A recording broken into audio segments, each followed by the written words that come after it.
Let's see. I'm live here. There's no one joining us yet. This is the third show I've done with Malika. We're going to celebrate the how the Iranians are dancing and the Iranian perspective of the attack on their country from Trump, which a lot of the world is seeing as an act of war. But I don't know. The people are dancing anyway. So and this is why we're going to celebrate the dancing. So I just posted this. So I just want to say this before I play the opening song. If the Iranians are dancing, why aren't we? There has always been war, cruelty, and death. But amidst the carnage, there are moments to dance and celebrate being alive. This is one of these moments. And so this is the opening song we've just made with a thing, if I can get it. Where'd it go? Where'd it go? Had it all organized? Here we go. I'll be back after this song.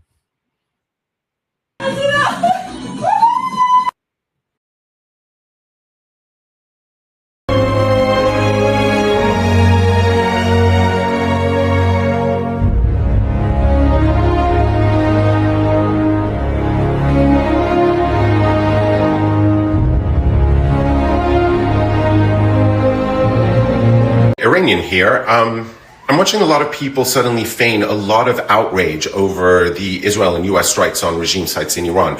Question, where were you when the regime slaughtered tens of thousands of Iranians in a matter of days?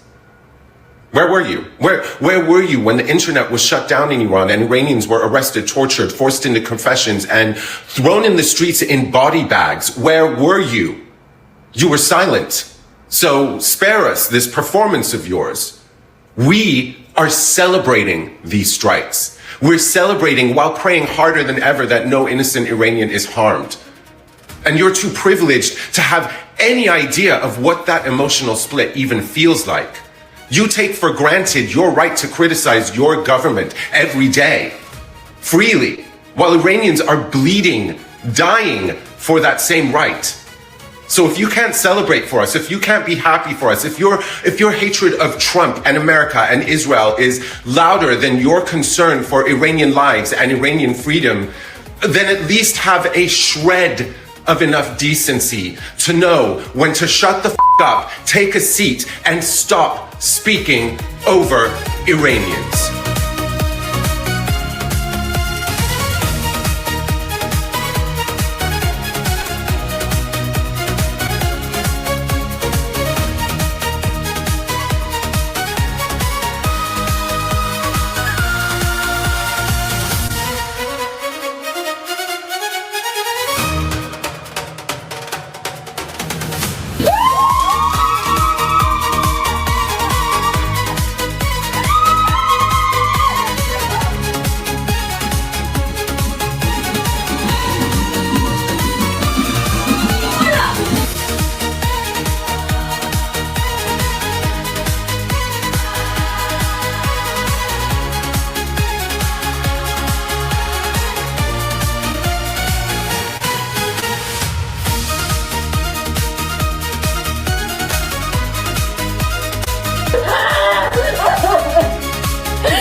Okay, let's get Malika on. Sorry, I got a lot of videos here, so I've got stuff all over the place. Let me think. And here she is, the beautiful Hi, Malika. Michael. Today must be a day for smiling for you. How are you Oh, it feeling is. today? Oh, we are all overjoyed, Michael, and how far we have come since we started this journey together. So I feel like you joined in at the right moment, and now we Yeah, get to yeah, yeah, celebrate yeah. an incredible history-changing event together. So yeah, I'm thrilled, and so is every true Iranian around the world and inside of Iran. So yeah, we are incredibly happy about this news. And what is the feedback? Have you been contacting other Iranians today? And just did you take a day off work? I mean, what happened today or Well, we yesterday? got the news Saturday night, more so towards early Sunday morning, and we immediately contacted each other. We were like, "Is this real? Like, are we joking? Like, did you all hear this?" And they were like, "Yep, it's confirmed. We've all heard it." So we organized a little celebration together, and we were celebrated in the city. We danced, we cheered, we remembered those who gave their lives up for us so that we can have that moment. It was an incredible feeling to finally be happy after all of these years and out of all of these, sadness that this regime has brought for us. It's been incredible. Sorry about that, my dogs. It's been Relax. They're incredible to. celebrating. They're Iranian Yes, they're dogs. They're also celebrating. celebrating. So yeah, Yeah. it's incredible, this feeling, and I can't even put it into words. There's I think let's talk about one of the most remarkable things happening at the moment. I'll just play a video to show it. I think it's this one.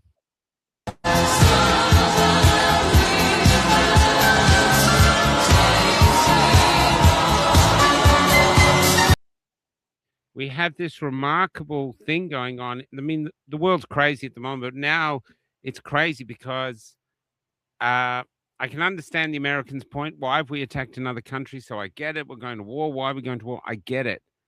But the Iranians are Yep. dancing. The Yep. internet, my social media is just full of Iranians dancing Yep. and celebrating what's Hmm. happening. So, yeah, Um, have you come across that, or what are your thoughts on what's happening there? Yes, well, mostly it's been online, to be honest. Most of these videos that are coming out about people trying to be upset for us and trying to be, defending Iran's honor and, against all these missiles and all these attacks. But most of I've seen online, not really in person a lot. But what I can tell to that is that it's incredibly frustrating as someone going through this and seeing how happy we are and for them to be sad for us. This is like, Mm, I actually made a video about this morning as I was driving to work because of how frustrated I was. And I mentioned in my video, and I said, look, when you define someone who's an activist, when you look at someone who's advocating for people's, needs, let's say whether it's feminism, whether it's, anything, it doesn't have to be gender related or anything. But when you're advocating for someone's rights, what you're trying to do is echo their voice, be their voice and try to get it yes. out there when people are getting oppressed and they're not able to speak up. Like, for example, in Iran, if you speak up, you're going to get oppressed, you're going to get cracked down and, possibly killed, most definitely killed. And Mm, what's funny is that all of these human rights activists are trying to echo the exact opposite of what the Iranians are saying. So do you have your own agenda that you're trying to, get across here? Because it doesn't look like you're trying to be our voice, because our voice is clearly saying we are very thankful, we are very honored that finally someone took a chance on us and was able to help us out of this oppression. And we've been calling for President Trump to, intervene. We've been calling for Israel to intervene, and they've finally done it. So now everyone is celebrating and literally thanking. Like, if you go over the, major news outlets, or even, for example, President Trump's major social media, or even, Netanyahu's social media, every Iranian is thanking them. They're like, thank you, President Trump. Thank you, Bibi. We call him Uncle Bibi. Like, we love the fact that, they came to our rescue. And another thing that I must add is that a lot of people go, oh, you think Americans, do this for your sake? You think that Americans don't want anything out of it? We're not stupid. We know that, another country is not going to do it just for the sake of us. of Yes, course. a lot of lives have been lost, but no other country is going to risk their own people being dead to help out another country unless there is benefit in it for them. But Of now we course. have reached a point where we have two very strong governments that actually can make a change in Iran, and they have the same goal as us, to overthrow this regime. We have a different agenda, they have a different agenda, but at the same time we are merging our our ideas of what we want out of this. And if their agenda helps mine, we're all for it. Like, we don't know what's going to come out of it in terms of what President Trump would want out of this, but at the moment his help is helping us. So we are incredibly happy about this. And you mentioned that that America would, Americans specifically would be like, oh, why are we getting into a war that we don't want a I part of, understand. or Yeah. that it's not affecting us. But that's not true. This Mm. regime, like President Trump, has been continuously signaling to Iran that you cannot have a nuclear weapon. You cannot have Yeah. access to that great of power to be able to then reach America and cause harm in America. So as you can see, Or this Israel. is not just, this will affect American lives. So if he has intervened in such a way, you can't just say, oh, well, we're across the world, it doesn't affect. Well, no, because if I can, I can guarantee you, someone like President Trump, if he didn't feel threatened, if he didn't feel like his people were getting threatened, he would not have spent God knows how much on this operation to be able to take down the regime. It's not like, obviously they've been in power for many, many years. And he, Mm. if he just didn't like Khamenei, or if he just wanted to help the Iranian people, he had 47 years to do it. So obviously right now there is information coming out of Iran about how powerful the nuclear weapons getting, and the fact that they don't, allow people to come and inspect these nuclear weapons to see whether it's actually within the guidelines. They've been making nuclear weapons so powerful that it's actually used for nuclear weapons, against other countries. This is no longer for medicinal use. This is no longer for environmental use. This is to cause destruction. And President Trump's been over and over again mentioning Iran cannot have a nuclear weapon. And every time they go into, a talk, it comes out that Iran didn't want to, agree with anything. So it's like giving a child a lot of candy and then expecting him not to throw a tantrum. You did that, you can't. And now you can see Iran's tantrum. They said, no, you can't have it. And now they're bombing, UAE, they're bombing everywhere that America has bases, just because they can't reach America at the moment. But it's like they're like a little child that's just throwing their little arms around, trying to cause as much destruction as possible. Why would you be bombing a residential area in Dubai? Why would Mm. you be bombing an airport? Why would, like, they're not military bases. They're not America's, military bases. So it's just a tantrum of, well, you took away something that was our power, which is the supreme leader. So now we're going to throw a tantrum and just see how much destruction we can cause. And this is exactly why a maniac cannot have a nuclear weapon. Mm. Well, the world is never perfect. There's never one thing that's 100% good, 100% bad. Everything is a double-edged sword. I mean, you guys have oil. There's a train line taking the oil to China. There's all these other machinations behind it, Machiavellian things. Uh, I've got to the point now where I realize I'm one of the pawns on the planet, and I'm more Mm-hmm. interested in the other pawns. I don't Yep. have Trump on my phone line. I don't have the Yep. Ayatollah on my phone line, call him up and say, hey, why don't you back down? I don't have that power, but I have the power to share the stories of the Mm-hmm. people.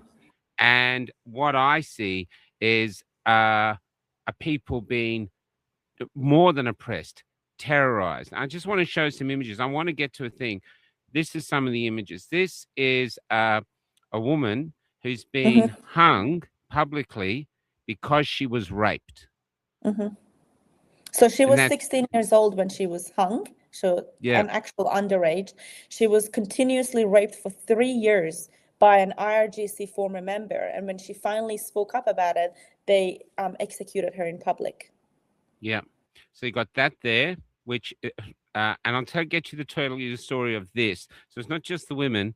This And I apologize for not knowing this before. I sort of knew about it, but it's like over there. We've got the problems here. And only because we were in a movement here and we were always trying to get international people to listen to us, that I finally thought, so I've done West Papua and this and others, it's actually thinking, well, it's our time to listen to the rest of the world. And we want them to listen to us. We're obligated. And so I started to do research, which of course is just Twitter and stuff like this. But look at this. Could you tell us the story of that? Oh, yeah. This is basically a public execution. And that young girl that you see there is actually the daughter of this man. She's 4 years old. So yeah, she's 4 years old. Yeah, and and look how happy he is, because you know he knows that he's giving up his life for something meaningful, and that you know if you take away his life, his dignity will keep going, and his name will be honored everywhere, because his life was taken so wrongfully. And I mean, that girl has no idea what's going on. No, at that which is age. another reason why he's probably smiling. He doesn't want to scare her. So his final thoughts on the planet aren't for his own existence, which is just about to end, and who knows what he's gone for, but they're for his daughter. They're trying not to upset her. It just speaks of such human courage and stuff like this. There's another one I want to get to that I'm going to play tonight. But I'll just keep going through. So I've been getting so many coming through. And I think this was a woman who'd been arrested and jailed, and she wanted to talk about her experience. And it was shocking beyond belief. I couldn't process what she was saying. It was just so shocking to me. It might be in this. And then going through, now there's this artwork here. And I don't want to take any religion or stuff, but there's videos of this man. I don't know if he's speaking properly, and he's talking about women like they're like cattle, they're like sheep.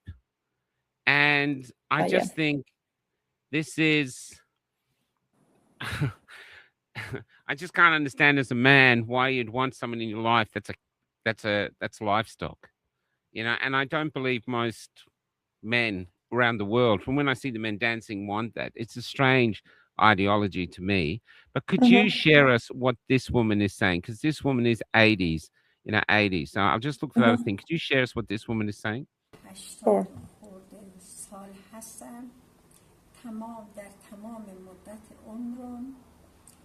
حجاب داشتم. نماز من هرگز ترک نشده. ایمان من به خدای خودم کامل بوده. الان به خاطر جوونا به حجاب اجباری نه میگن. میخوام حجابم بردارم، موامو کوتاه کنم. نکنم.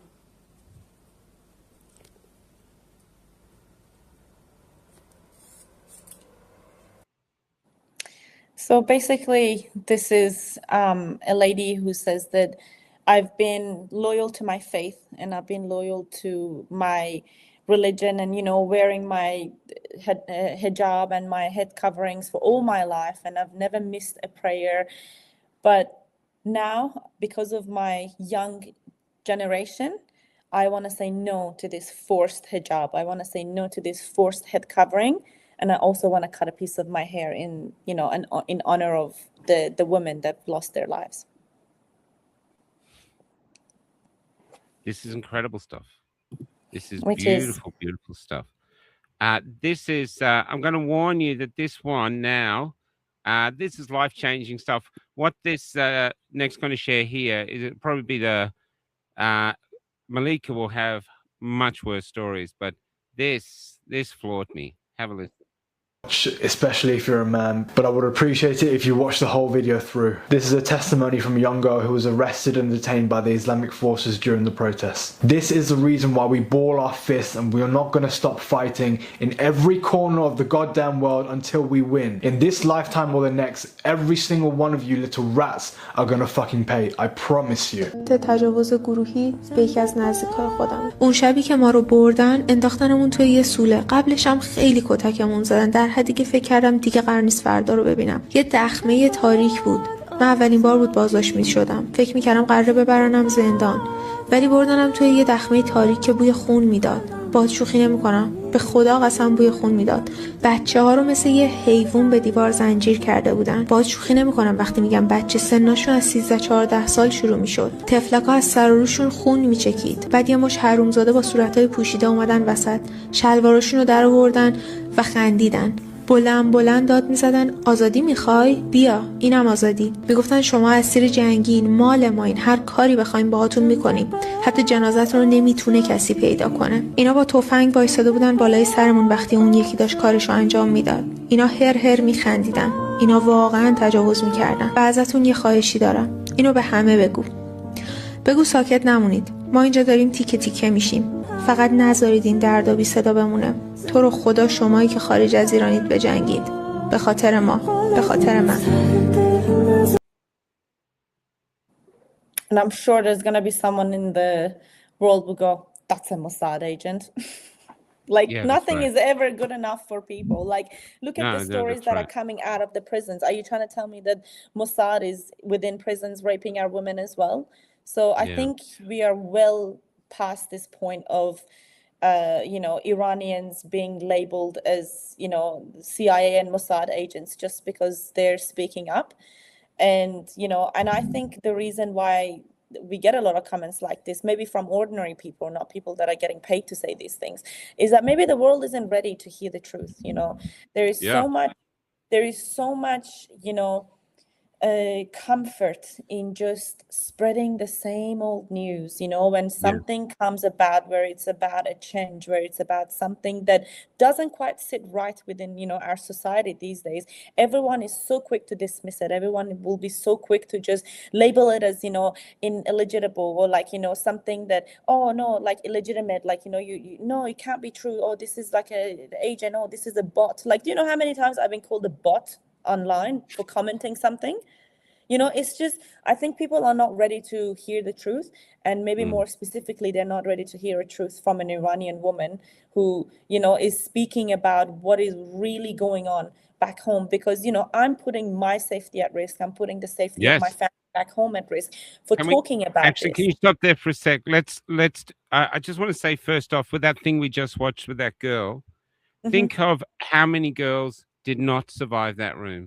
Oh, a lot. Either died in the room, were killed in the room, or killed afterwards. And you said the last few weeks, on the last two shows, you said the virgins were raped because the regime believes that virgins can't get into prison, so they are raped. And what's that? Yeah, and so that's why this is happening. But it's not just that. This is just evil men being evil, and Evil as well, ideologists. yeah, but they're still celebrating they're just enjoying being evil, but this is true, and it's coming out. It's like there's been a dam breaking, and all these things are coming out. So now it's full of it. So all of this is verified, and this is what they did, which is just horrendous. But yeah, sorry, I lost my train of thought there because I was so lost by the girl. Oh, yes, that's it. Now, when I was reaching out to people, you were like the third person I reached, because everyone else said, I can't. I've got family in Iran and they might be killed if I say something. So I just want to show how brave you are for doing this. Yeah. You know? And, my family are in imminent risk, back home. I'm in risk right now, here in Australia, just being open about these things, because a lot of people know about this, but they don't want to talk about it. But I think the more we stay in the dark, the more we keep this information to ourselves, we are really helping the regime spread its own propaganda. We are going to help the regime try to control the minds of some people that, because I think I said this last week or the week before as well, like, you have three groups of people. There is the people that are pro-regime, that will spread all these lies. They will do their best to, get their ideologies, across. Then there's going to be people that are against the regime, like myself, like a lot of my friends, here, and a lot of, if not all of the Iranians that are living outside of Iran. And then there is people in the middle that, they get all these mixed informations come through and they don't know which side to pick. And, it's just going to really be a matter of sitting down and thinking, okay, I've heard this side and I've heard this side, and which really makes more sense. Everything I've told you until now, the videos are coming out, and then, you hear all these, the one line they have is, it's Mossad, it's CIA, it's Mossad. Well, where is the evidence? You can't just label everything as Mossad and CIA just because you don't like Donald Trump and you have a problem with Israel. You just can't just let your hatred for those two countries or those two individuals really cloud your judgment when it comes to truth, when it comes to what is really going on. And the no Jews, no news is real. Look at us, like you reached out to me because you wanted to know what is really going on in Iran after how long? Maybe a month, if not more. Yeah, it was about 5 or 6 weeks almost. It was really, it was after I saw, I'll show you exactly. I showed someone last night. I'll just, it was this poster. This suddenly popped up, and here it is. Where is it? This popped up on my screen, and that's what made me go, I want to know more about that. What is she doing? Who is she? And stuff like this. Since I found out, but that's what I want to do, and I wanted to hear from people. Yep. Not politicians, not this. I wanted to hear from people who had people there, and I just didn't realize how risky it was. But so that's what I did, and I tell people in the show, you decide. Is Malika, you think she's a Mossad agent? She's doing this, and I just accidentally, she's the luckiest Mossad agent ever because a podcaster reached out to her, or is she putting a life on the line for this and the life of her family because it's this important? You decide. We're not going to tell for you. Freedom is meaning using your own thoughts, your own senses, and decide for yourself. And I believe you're absolutely real. And I believe what's happening, the suppression of the people is being lifted. I think the people are dancing because the evil powers are under attack and could be destroyed, and especially the Ayatollah himself.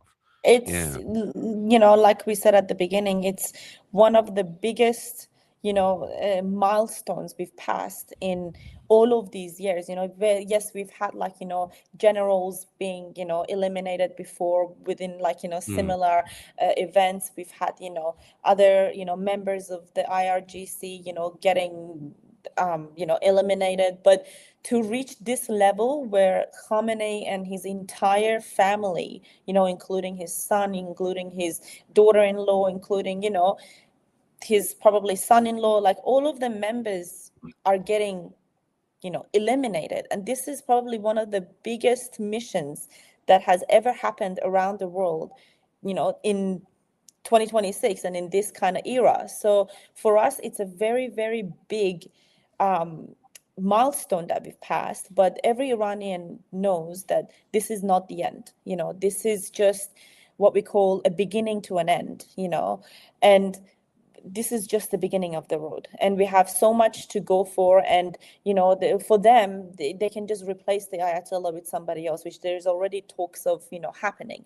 What really needs to happen is this entire IRGC network that needs to get demolished. When you think of IRGC, they're just more than just a military in Iran. They control everything.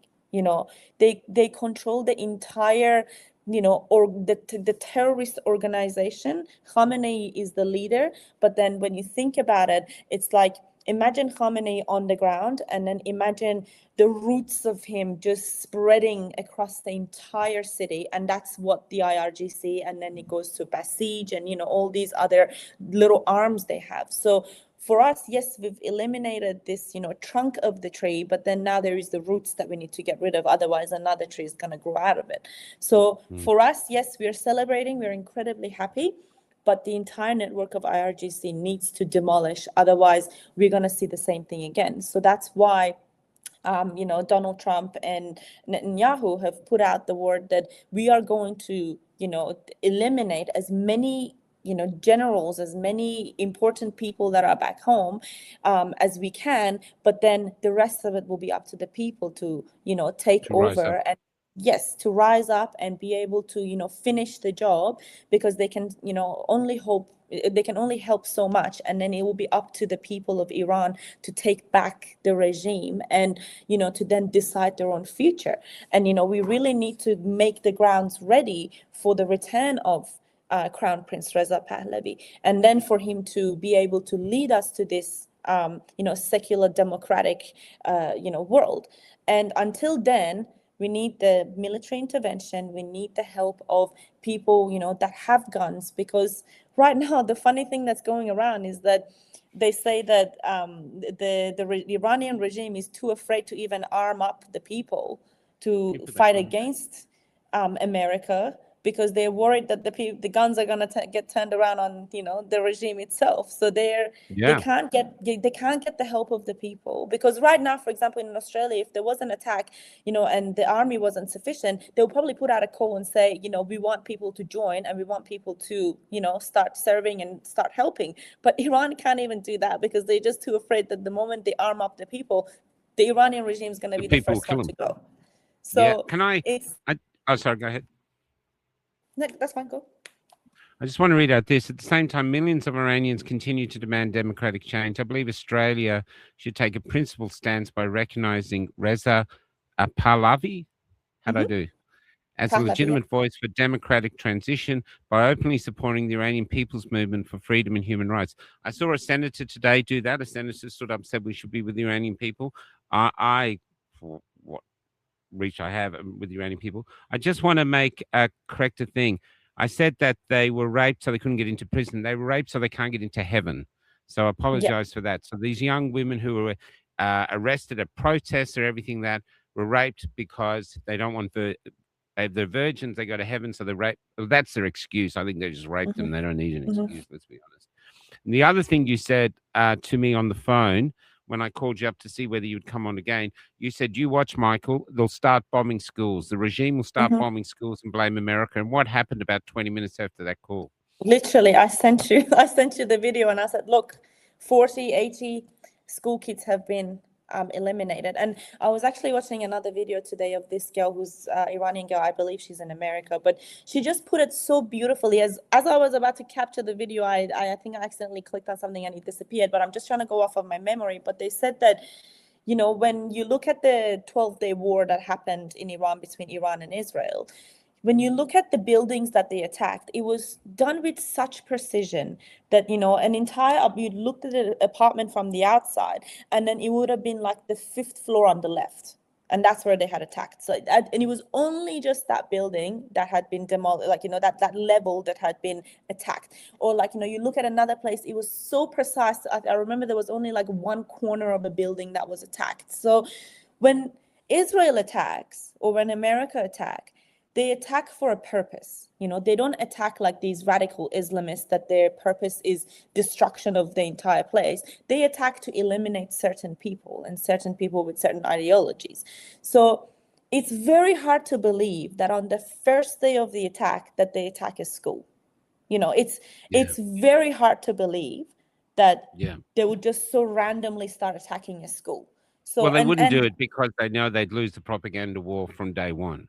And the fact that they are governments that their leaders can be voted in and out, they're not dictatorships. So if they go and recklessly start killing, this is what the girl was saying, which really made so much sense, that they're not dictatorship, governments. So they can't just go and radically kill this, kill that, do this, do that, and then at the end of it go, they can't really take me off my power anyway, so I can just do whatever I want. So right now there's talks that Donald Trump needs to be coming and answering about why all these attacks happen. And obviously he's going to get criticized heavily on this. And so with, will Netanyahu. So when you think about this, it's very unrealistic that they would just randomly attack a school.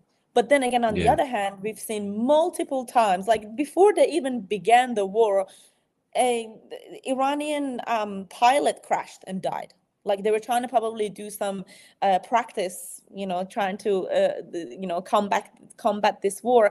And before the war even began, we started seeing people die in the military as a result of malfunction and as a result of not being able to operate their devices properly. So, and we saw that in the 12-day war as well, where a lot of missiles malfunctioned. You would see a takeoff and then it goes like randomly and then it will come down. So where do you think these are going? It will go on, properties, it will go on schools, it will go on hospitals. So it's just when you put, like I said, that middle, pile of people that are trying to go, okay, where do I go? What do I listen to? Just look at the news that are coming out with an open eyes, without any agenda towards, a hatred for Israel or a hatred for USA, and really look at what's going on. And, and as another person was saying, which really makes sense, it's like the Islamic Republic is taking, a page out of Hamas and Hezbollah's book, and the book that they wrote themselves. And what does Hamas do? The moment something happens, they start shooting their own people down, trying to buy empathy from the rest of the world and say, oh, look, Israel attacked us and they killed all these Palestinians, where in fact it's them doing it. It's them that's building their bases under a school. So it's interesting. And now we've got an internet cutout. It's been cut for like 40 hours now, so no one knows what's going on back home again. And mark my word, Michael, next time the internet gets connected, just see how many schools and hospitals and residential areas are going to be damaged. Yeah. Knowing that they've damaged it themselves to pretend that this was a result, and just to buy empathy and get the lefties and get the pro-Palestinians on their side. And another thing I wanted to add is that how ironic is it that we've heard that Hezbollah has now been attacking Israel in defense of Iran. Okay. Did you hear that? No, I haven't heard that.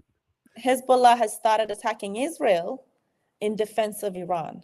And as Hezbollah, the terrorist organization that's within Lebanon, has now started defending the IRGC and the, Iranian regime. So when I came on first and I told you Iranian regime is funding Hezbollah, it's funding ISIS, it's funding Hamas, look at it now. Hezbollah's gone up and said, we're going to start a fight with Israel. How dare you attack our sugar daddy? How dare you attack, someone who's been paying our wages? So, yeah. I just want to play some. The other thing you said before I go to the positive stuff, you talked about the prisoners, and this is the video you talked about. این کسخلا زندانی‌ها رو از ادین کشیدن بیرون. زر و بچه هم بینشونه. از تظاهرات امسالن. بردنشون تو پایگاه که سپر بشن جلو آمریکایا. این حرومزاده ها آدما رو سپر انسانی کردن. مرگ بر دیکتاتور. Can you tell us what they're saying? Yeah, he said these bastards are now taking prisoners out of prison and taking them into military bases because, and use them as human shields against the American, bombing. And then basically pretend that, oh, look, all these innocent people died because of, America's strikes. And also they're too busy trying to defend themselves against these, bombings. They don't have time to go out there and kill our people. So now they're trying to, get American, bombs to do the job for them. Because like I said, again, see, this is just proving my point. Why would they need to take them to military bases? Because they know that it's going to be a targeted event. Yeah, that's right. More than 2,000 bombs were dropped by Israel during this attack. And I can guarantee you all, if not 95% of them, were hitting the head government generals. They were hitting targeted events, targeted attacks. So now they're moving political prisoners. They're moving, other prisoners that are basically probably going to be useful for the future of Iran. Now they're trying to eliminate them by transferring them into military bases so that if, a bombing was to happen in those bases, that they'll be used as human shields. Yeah. Does it sound like Hamas to you? there's the thing here I just want to share here too. I wanted to share this last week, and and this is what I'm really interested in the people that speaks to the courage and the character of the people. This is a fireman. I don't know if you've seen this. From Iran, this is the story behind it. Hamid Mahdavi was a firefighter in Iran. He was shot by regime forces as he carried injured protesters to safety. He stood by his people till the very end. On social media, Hamid would document his life. He danced, he laughed, but above all else, he was a dedicated firefighter who devoted his life to saving others. When the streets erupted in protest, Hamid's duty never wavered. As gunfire rained indiscriminately on the brave protesters, he carried the wounded on his back, pulling them away from the forces of oppression. Hamid is just one of thousands who have sacrificed their lives for dignity and freedom. Don't let his memory fade. Carry his story forward, just like he carried his people to safety. So that's Yes, one. please. I'm sorry. That tears me up. That's one. But I talked about this girl last time, this girl here, but I found the video now. So this girl, you Oh, look yeah. at this, what is this? But look at this image, and this is what I'm thinking. There is the defiance of the Iranian women who have stood up and given their lives for the cause without literally any help from the feminist movement in the world, who seems to be more interested in defending the regime. But this is what she did. So this woman, I don't know her name. I don't know if you do. She took off her clothes and was a protest in her underwear, walking through the streets. Now, no one really attacks her, which I think is the people on her side quietly. But imagine the courage, because if she got arrested, which maybe she did, brutalized, tortured, raped, and maybe killed, but she wanted freedom so much she was willing to risk it, and this is what she did. پشتشو کرد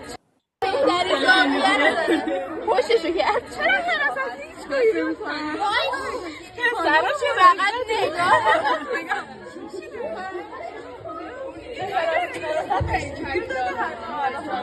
شکرش هم خوبه ها موجی باورم نمیشه So they're filming her secretly. پنجره ها رو باز کنی بچه چی شد که اینجوری شد Michael, remember you told me you showed this photo last time, and I said it's I actually a had the video. photo, but didn't have the video. Yeah, so I found the Remember? video. And I told you, Yeah. not a single guy looked at her, except that one guy. I was just like, oh, what is this? Like, you would think that, oh, in a world so oppressed, that guys would be like, oh my God, look at, a body, a bare skin. Did you even see anyone looking at her? The No. guy was just with his backpack walking like, okay, so what? And this is what I told you last time. It's, by this move, she's just trying to show that this ideology is only in their heads, that they're trying. And another thing that my mom always says is that every time they try to protect you against these things with their ideologies, because their minds are so filthy and dirty that they think that everybody else will think like them. If they say, oh, women should cover up their, skin because it, what do you call it? It brings out something in men that would want to rape them. It's because their men are like that, not our men. It's because they think like that, not because our people think like that. And it's just because they're so, caught up with their ideologies, they think that everybody else is like them. But it's not true. No, there's a video I did see of the morality police on a train, and it was a woman who was trying to intimidate some young girl or girls who had their hair out. I don't know if you've seen that one. And the people on the train, the women, shoved her off the train. So that, to me, the rising is happening, because that girl is not scared of being killed anymore, and others will replace her.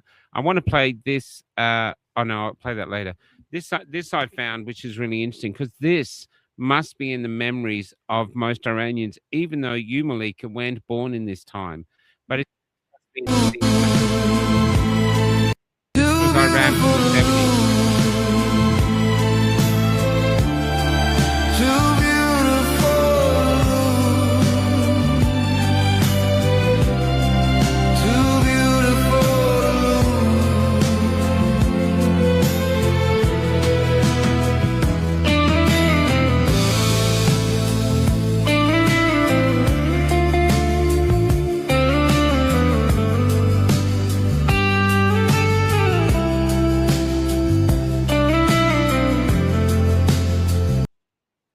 this is in the memory. I mean, they got the other thing. This must be in the memory of people knowing. Your parents would have remembered that time, or My parents would have been around maybe their early 20s, maybe if not late, yeah, teenage years when all of this and your was happening. grandparents would have remembered it. Oh, absolutely. Yeah, they're just, and I remember my granddad always used to tell us about these stories that, oh, back when I was younger, it was like this. And, we could only imagine because, we could never see, we never had access to these kind of videos, that, as a, very young person, you were very limited with your internet access, especially in Iran. So now that you come out of it and you're like, wow, this is what we've missed. And another thing I wanted to add is that, the reason why people are tolerating this regime less and less is that we're getting educated. I'm not talking about university education. I'm talking about education on our history, of who we were and, what we've accomplished in the world and, how great our culture is and how great our people are. And the more we get educated about this stuff, the more we want it back. Right now, they've completely demolished our history, and they've tried to wipe our history away by trying to make every young person believe that Iran was always the Islamic Republic of Iran, but we weren't. And I think this is one of their biggest failures, is that they may have been able to fool my dad when he went around his time and around those kind of eras, but you can no longer fool people that are young and they're striving to do better. They're striving, to have a great future, and as well as knowing what they've had. So you've, mixed two powerful things together, and, they no longer are willing to stay oppressed. They're no longer willing to bow down to this regime. And now they're saying, you know what, I'm ready to stand in front of your live ammunition. I'm standing in front of your bullets, trying to take back this freedom because I know what we used to be, and I'm not accepting what you're trying to shove down my throat. And I think this is one of, regime's biggest failures, because people got educated. And I think this is what they were afraid of all this, time, and, with limiting education and with erasing all our historical places like Takht Jamshid it's literally non-existent, and like they've demolished it. They allow people to go and take pieces of it. They allow people to walk all over it. Takht Jamshid is one of the biggest historical reservations of our history. And people can correct me if I'm wrong, but from what I know of it is that's the takht means the bed, or like where the kings used to sit. And back then that area had a lot of like poles, had like a what do you call it, where do the kings live, a palace, where like a palace, it had a lot of like poles and everything. So the story is that once a year the shadow of all these poles, like the poles would align, and that's how the Nowruz was created, like the new year was created. So only once a year, all these shadows would align, and that would mark the start of the new year. So this is a history for our people, and they've literally like demolished that area. That that area was used, like where it used to be a palace, and they've completely, it's gone. So they tried their best to get rid of our history, but people are too smart these days, and they've studied about it, and they're not accepting it. You still there? Seem to have lost you. Just Yep. Yeah, no, I'm still here. Can you hear me?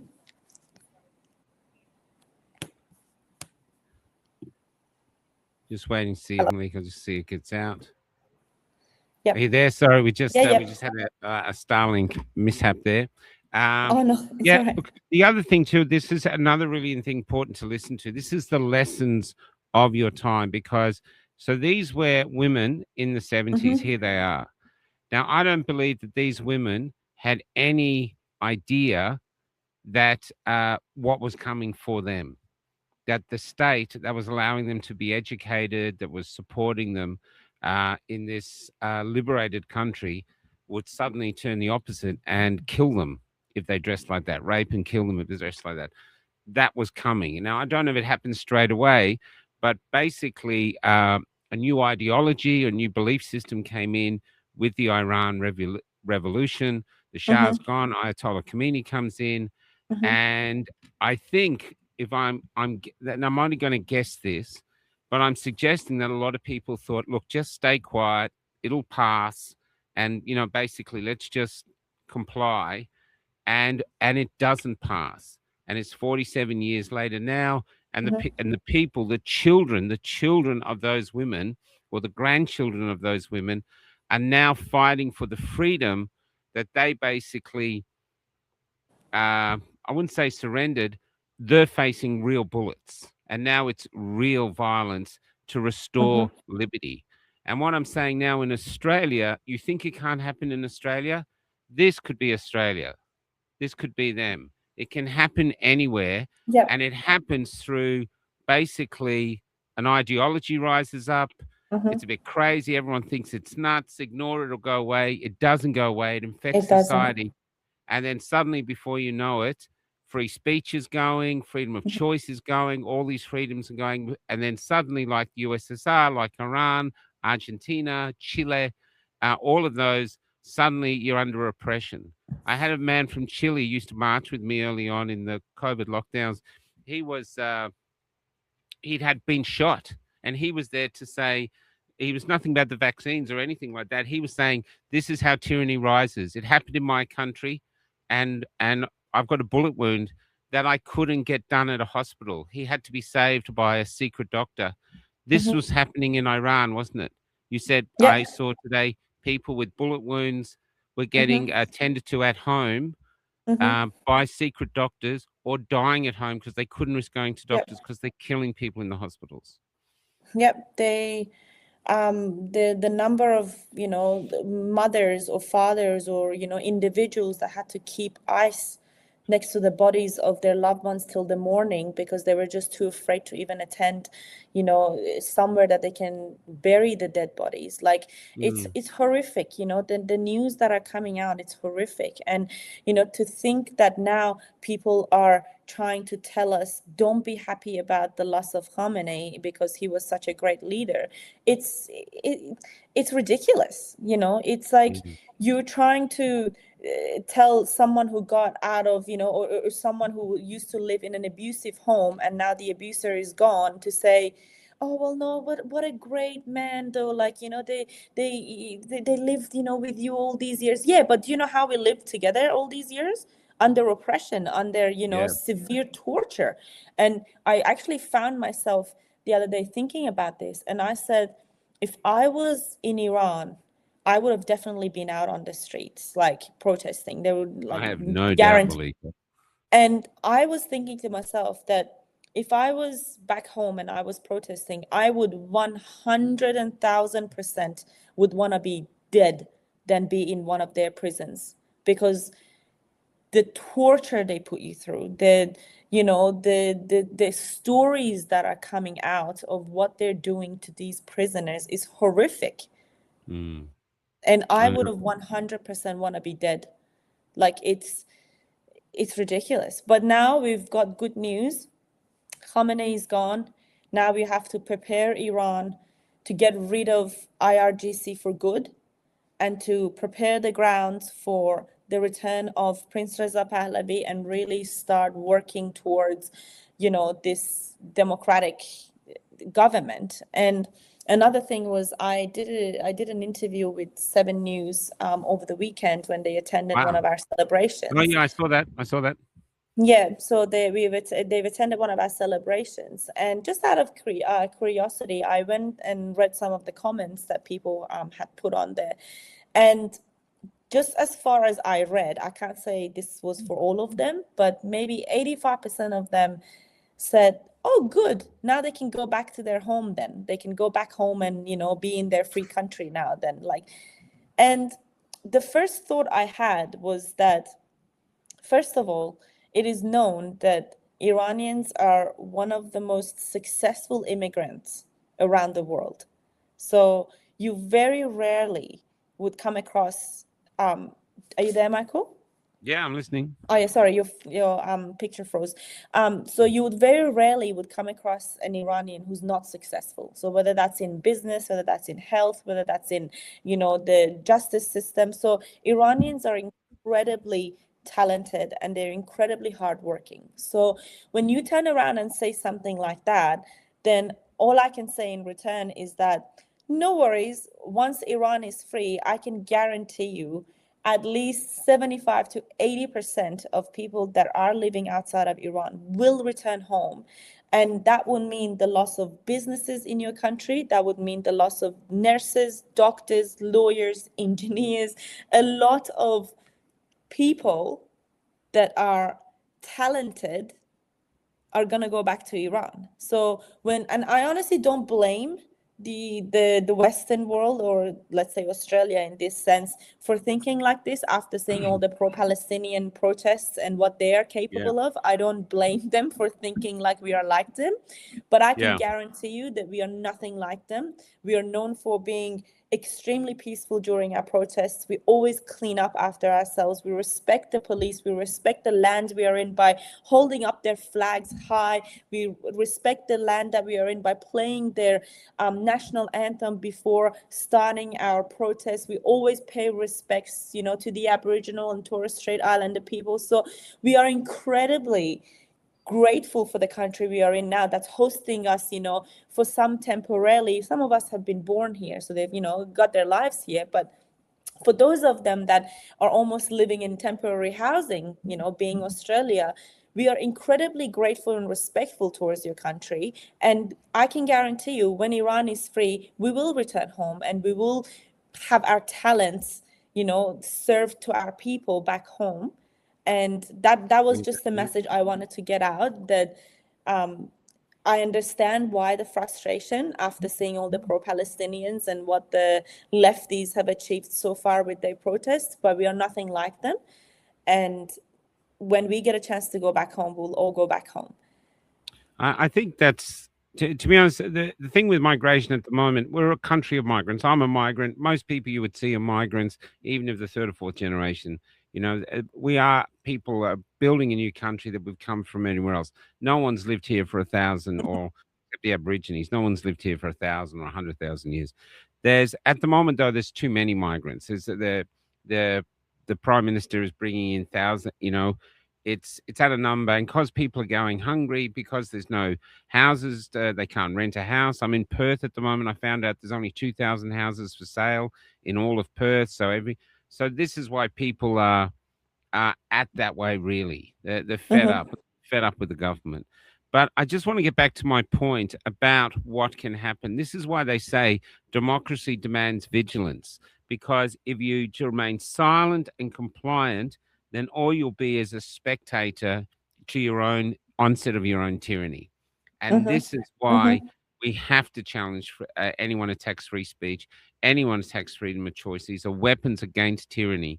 And they always got good excuses why they got to take them away, but you can't take them away, because you'll end up like this. Now, I want to show you something of hope, though. So that I showed you that poster that got me interested. And I just want to show you this. So this is the original video that became the poster.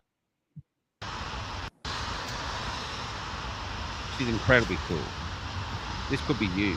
I don't know if you smoke. So that became that.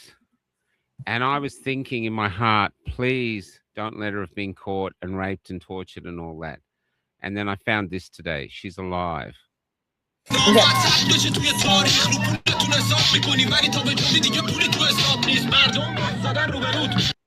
They're saying that's her, so I'm hoping it is. I believe that is her, and I think she's actually not even in Iran. So I think she started this movement. I found out that she's actually not in Iran, but she did inspire a lot of people in Iran to start this, a symbol of lighting their cigarettes with the Ayatollah's picture. But I'm just glad that she wasn't in Iran, so that she could actually freely make this, move and make it as symbolic, as beautiful as she did. So yeah, it's fantastic. A lot of people, all of the Iranians are celebrating. My friend George Keswick has a comment in his book, The Chemist Whisperer, which anyone in thing you should look to buy. The thing that he has is a saying that says, no one can do everything, but everyone can do something. And she's evidence of that. She has a dance, she lights a poster with with a cigarette and starts literally a movement and becomes a symbol of freedom. So this is where we are in our time.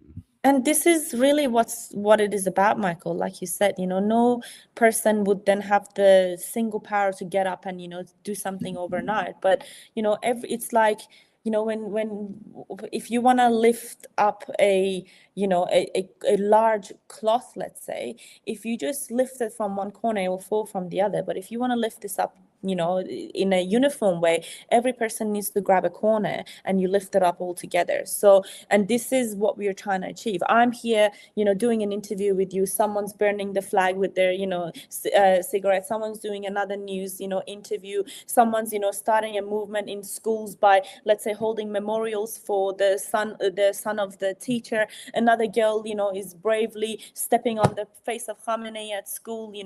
It's all these little, things that really combine it and shows the world that every person is trying to do their best, in the way that they can. So it's not about making an impact overnight. It's not about making such a big impact that, it overthrows the government, but, it starts from these little, acts, and then everyone will then hold a piece of this, cloth, and then it will get, risen up all together and not a single crinkle in there. So I think it's just, I love the symbols that are coming out, and I love that everyone's doing their part. How small or big, it doesn't matter. Everyone, especially people outside of Iran, they feel useless. They feel like they're not achieving enough. They feel like they're not able to help the people back home. And this is our way of trying to hold our corners and manage our corners and be the voice of our people in any way that we can be. Well, I think you're doing a splendid job. It's an honor to have you on. Is there anything else you'd like to say before we call it quits? No, I just want to say that we are happy. We are thrilled. We are extremely happy. If anyone tells you otherwise, send them back to the country they're from, because I can tell you they're not from Iran. Yeah. There's and I just want to say what I started with for those not listening. There's always been war and cruelty and death. But there's also been love and dance and song. And today, in these few days now, if the Iranian people are dancing, so should we. I know the future could be bleak, but right here, these few days, when these beautiful people, these ancient people are dancing with the freedom that they've paid with blood to reach, I think we should celebrate that too. Malika, I'm a huge fan. Yeah. Sorry, just before I cut you off, if you're doing a closing song, I'm happy to send you a song to play, which gets played around a lot. Sure. And it's a famous song. And it basically says that, I lost you here. And it basically says, it's a famous singer, and he says that we will dance on your graves until there is no more of you left. So I think it's a very powerful song. And I will just send you the link now. So if you want to... send me the link and I'll grab it. While we're doing it, I just want to play the opening because there's much more people watching now. I just put this together. We did some AI Iranian music, so I didn't want to get done. But so forgive me for using AI. But just listen to the man who starts this. He's a beautiful man. I think he's in America. Listen to what he says. Look at the pictures of the women they've lost, and a society that rapes and slaughters its own women, young women. And I know they do the men as well, but the young women are the mothers of the future. That society is not a society that can continue. So we'll play this as we're getting the last song.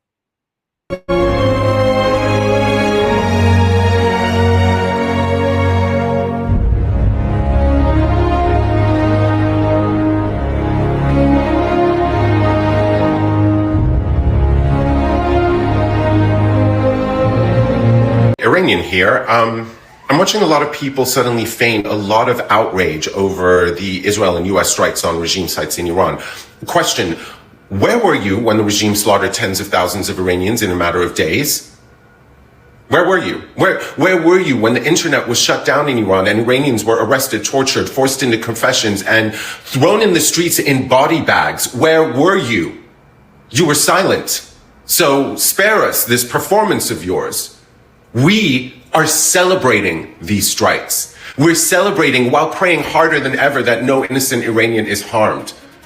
And you're too privileged to have any idea of what that emotional split even feels like.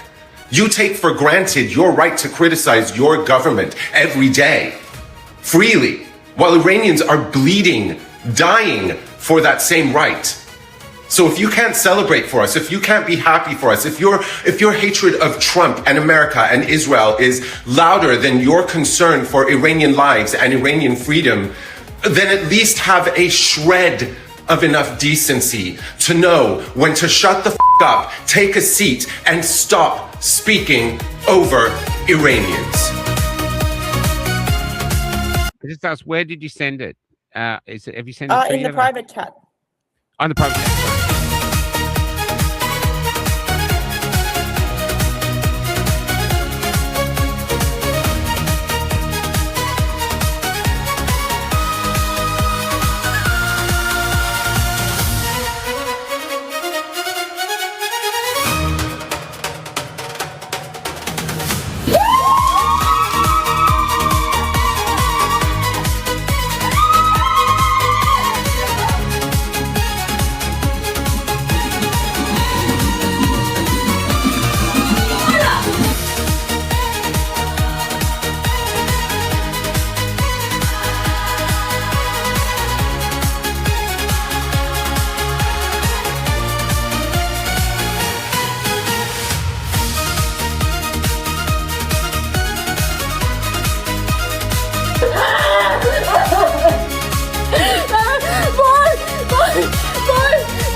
Can I ask, what is she saying? They found his body. She's referring to the Ayatollah's picture that was leaked, that apparently they found. It's not confirmed, like whether it's actually a real image or not, but there was a picture getting leaked around of the Ayatollah's body under the like the bombings, and then she's happy about seeing it. She's saying they found his. So she's rejoicing. But she's referring it to, like, saying Nash Shopedakara is like, when you say Nash, it's like I don't know, like a dead animal's body kind of thing. Like she's saying it in that sense, that it's not like a respectful way of, oh, we found the body. Like it's like we found the dead, filthy animal's body kind of thing. Yeah. I get it. So she's just happy. Yeah, I get it. Okay, and I've got that other song, but I'll finish this one first. Yeah.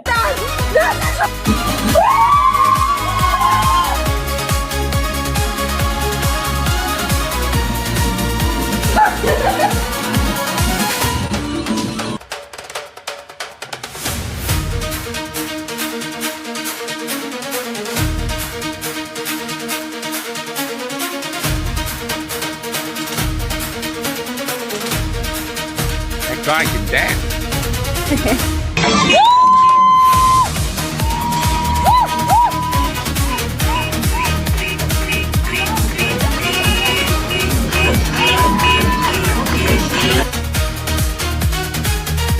Trump dance? Yeah.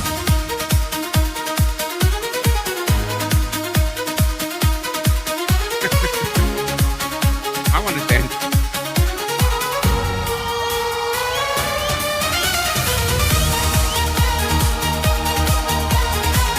Country is celebrating. Look at this beautiful ballerina. She's got out in the street to dance.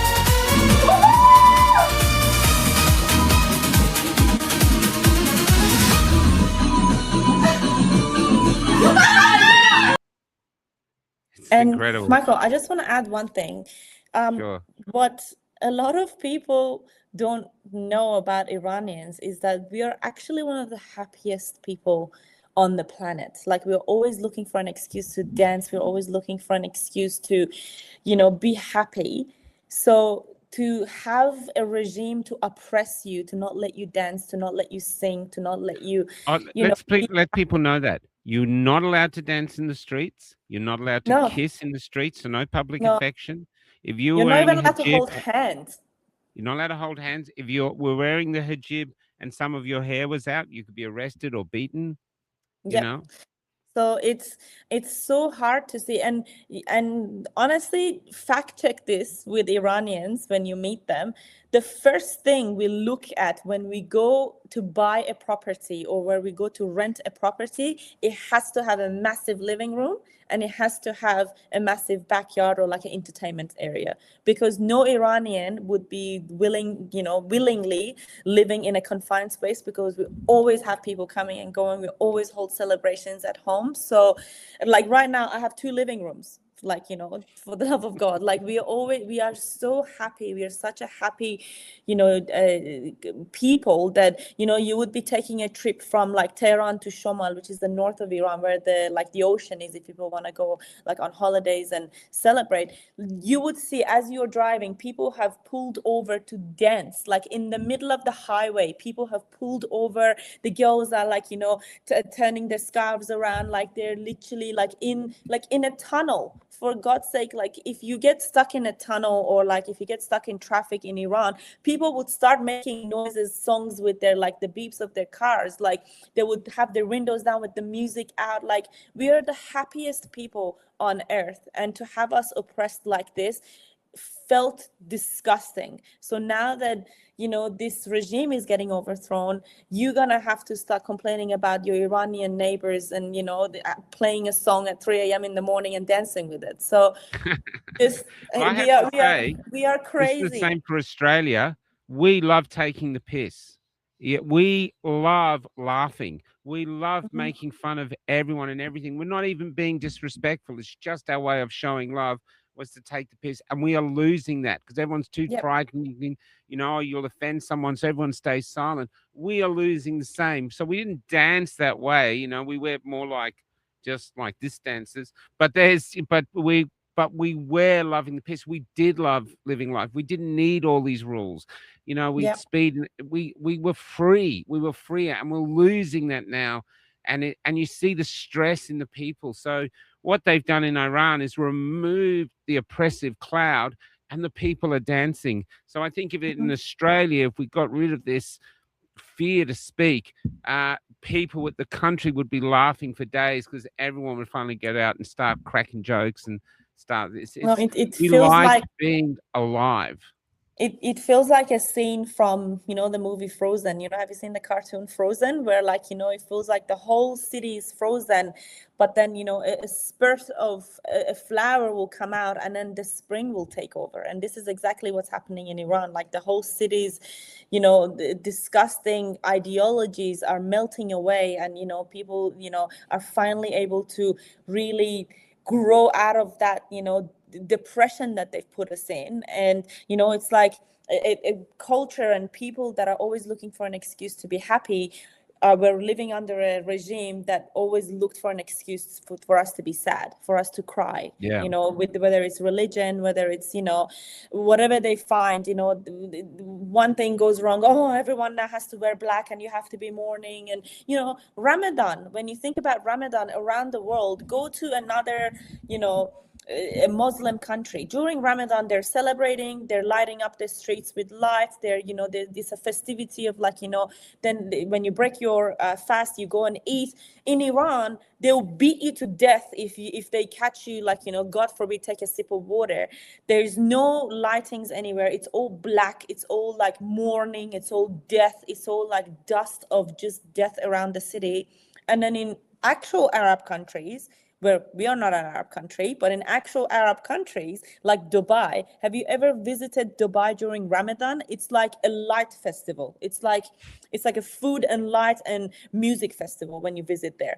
So to see how they've tried to even change Ramadan into a like a sad event where you have to be crying all the time, or you have to be, you know, sad and ugly, and oh, don't shave, oh no, you can't take a shower, oh no, you can't do this, oh no, you can't eat. Like, they just made every excuse to bring sadness upon the most joyful people in the world. So I'm just glad that I'm alive, that, well, you know, Australians people were are known alive. as the joyful people. So, you know, that's what we were pre-COVID. I mean, that you we have were a seen as song where you joyful. guys take off your pants, don't you? I don't know. there is a famous song where people, it's Oh, actually a thing. but the song was what the famous one we all relate to is "I Come from a Land Down Under," and that was who we were. When now Yes, we'll but probably get in trouble for saying that. apparently I in don't know about a weddings song you take there's off your a pants. it's well, it looks like I'm more Australian than you are. Yeah, well, maybe it's a new song that I missed. I just want to say this though before we go. Hey, Ben, this is exactly why separation of church and state is so vitally important, regardless of what the religion may be or the nature of the state governance. The founding fathers knew the danger of mixing the two. Beautiful Yep. comment, Ben. So we're just going to go out with this other song, but I just someone said here, I think it was Marty Max. Can you expand on the previous interview? He said Iranians are fighting for the whole world's freedom, which I think they are. But can you expand on that?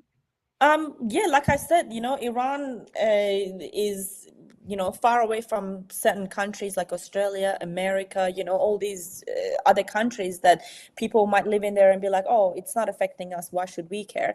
But then when you think about the proxies that Iran holds around the world and the power they hold around the world and how they can influence other countries into their ideologies. So when you think about, you know, if Iran is free of the Islamic Republic, then Lebanon will be free of Hezbollah, and, you know, Palestinians will be free of Hamas, and, you know, so-called around the world. So when Iran's funding these terrorists around the world, if you cut away the funding, well, then, you know, you see less and less terrorism around the world. Like when I take Australia as an example, previous to the recent one, the last terrorist attack in Australia was Sydney Lint Cafe. And just picture the horrific scene that people had to deal with in Australia, thousands of kilometers away from Iran, whereas the guy that was holding people hostage was a radical Islamist from Iran. So when you think about these things, like, it's the whole world will benefit from a regime's fall that is now funding all these proxies around the world. So when I say us Iranians are fighting for the whole world, we are fighting with tentacles are hitting your countries. So when the octopus is dead, then you will also benefit from this. So hopefully that answered it. Well, I'm of the same thing. You're spreading. The more we share the dancing and how people are loving dancing, it recalibrates what the world thinks of Iran, because the world thinks of Iran as just the regime, where it's actually a regime is like a dark umbrella over people who want to celebrate and enjoy life. And there's another regime that's doing the same to its women, and that's Afghanistan. Do you think these women under these robes don't want to dance and don't want to show their faces? Do you think they're happy with that? Because you're a Absolutely. close neighbor. What do you think? Oh, absolutely. For like all my life, all I've known is these poor women being tortured and, you know, being belittled by Taliban, by, you know, then again, who's funded by the Islamic, you know, Republic. So it's gonna be such a free movement for all women that are, you know, living under these governments, whether it's in Lebanon, whether it's in Pakistan, whether it's in, you know, Iran, it's parts of India, like in Africa, like, you know, it's all around the world. These radical Islamists, all they do is that, specifically in Iran, they use our oil money to fund their proxies, and you know, I talk about all these major, you know, terrorist organizations, but it's also funding people to go and spread these ideologies around the world, you know. And I just saw a comment where they talked about the UK and places like Germany and, like, you know, Europe. Like, when you think about these places now, look at how their cities have changed. Look at the view of, you know, how people are now looking at Europe and, you know, all those countries. Because The when you UK. don't, yeah, when you don't control this cancer, it's gonna spread, and, you know, it's gonna take over your entire body. But when you catch this cancer, you know, in time, then maybe you may be able to remove a piece and then be able to live, you know, for the rest of your life. But if you just look away and say, oh, it's just a dot, you know, why do people remove melanomas? Why do people, you know, why do people go and remove a tiny bit on their skin? Because they know if they leave it, they will potentially die from it. And this is what's going on around the world, that if they don't act now, and I mean, I wanted to say as well, just in Sydney, wasn't protesting banned just recently? Yeah. And then they had to uplift the ban. So now you're seeing your own democratic rights being taken away from you as a Yes. result of these people. So Yes. yes, the ban was lifted, but then the law came in, and what's stopping Australia from putting this ban in permanently? You know, if This is the you, when you dangerous think road we're about, on. They've banned it in South Australia. This is the yeah, dangerous road we're on. And you guys are one of the actual destinations we can reach. Now, we saw the videos of how beautiful you guys were in 1972. You were modern and all free. And basically, I think you were one of the fastest growing economies in the world. oh, absolutely. Now, Helene Lomolda, my father was a Polish refugee. I love the Polish. We worked a lot with the Polish, the Solidarity movement. A child. When they were released from Russian prison camps, they eventually spent time in a refugee tent camp on the banks of a sea near or in Tehran.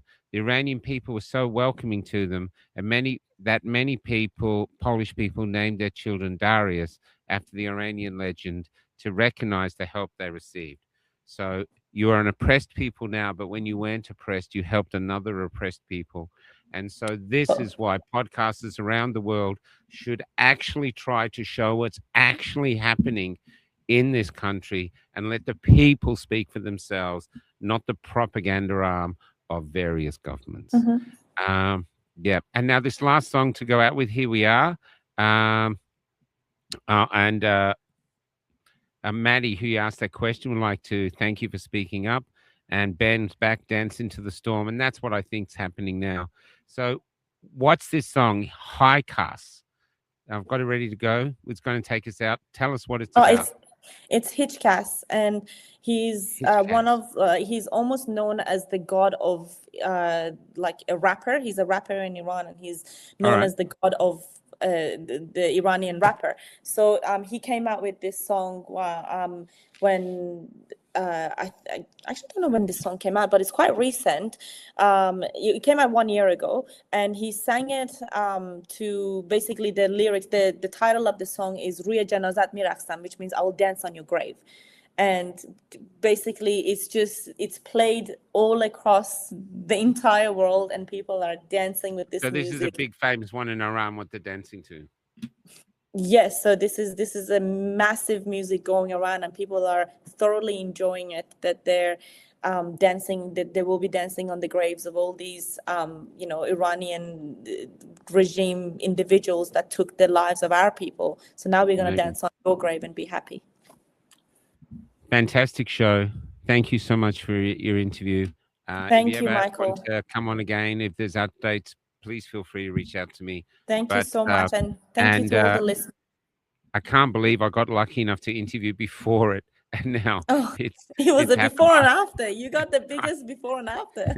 Yeah, I feel like I won the tyranny lottery. Anyway, thank you. I'm a huge fan of you. I love your courage. I know how courageous you must be. You also finally said your cousin has been arrested. Is they still arrested, or have they released them? No, still arrested. We haven't heard from her for many, many days now. It's a good woman? Woman, yep. Well, let's pray for her. What's her name? I won't say it just because I don't want No I'm worries. just confidentiality, but yeah, she's been arrested. Her house was raided at 3 a.m. in the morning, and they've taken her. We haven't heard from her for many days, so we can all just hope that all our prisoners and political prisoners will be freed very soon. God bless you, Malika. Good night. This is the Thank you. song. Can you tell us what it's called again? روی Hitchcast. جنازت میرقصم هیچ کس. Done. And he, Goodbye. Oops. so Sorry. that's What's what it called? Hitchcast means. Nobody? Nobody. Yeah, his name is Nobody. Hitchcast, but yeah, he's a lot of he's a lot. He's not nobody. So he I can speaks tell for you that. everybody, but he's called nobody. I love it. Yes, Okay. basically. I love the arts. Here we go. Take care. Good night. Good night, everybody. Before we start, George Kasich is on tomorrow to talk about his book and just to talk about the current state of affairs. So the George is on. We get to meet him.